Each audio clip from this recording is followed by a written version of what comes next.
ना जाए। का भइल हो? सुना बतावत हई। सुनावा। रही चलत बोलिया बोले को महेज में, रही चलत बोलिया बोले को महेज में, हम नाही जाइब भौजी पढ़े कॉलेज में, हम नाही जाइब भौजी पढ़े कॉलेज में, हम नाही जाइब भौजी पढ़े कॉलेज में।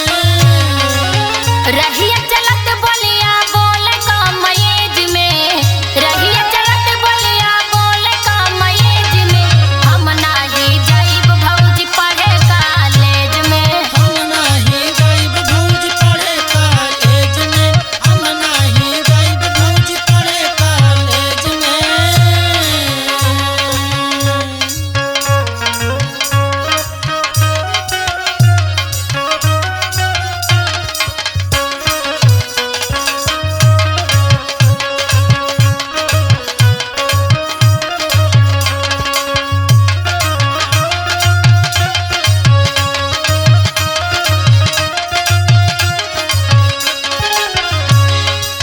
और सुना भौजी, बोला।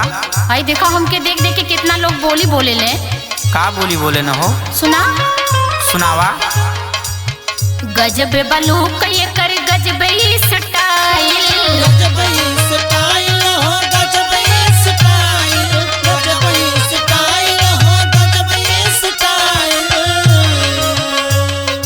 कमर कमानी कर हाथ में मोबाइल, हाथ में मोबाइल कर हाथ में मोबाइल, हाथ में मोबाइल कर हाथ में मोबाइल।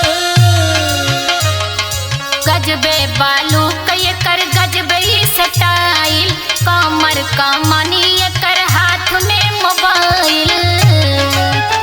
अरे से बनियन गाल ये कर चाल माइलेज में, अरे से बनियन गाल ये कर चाल माइलेज में, हम नाही जाइब भौजी पढ़े कॉलेज में, हम नाही जाइब भौजी पढ़े कॉलेज में, हम नाही जाइब भौजी पढ़े कॉलेज में।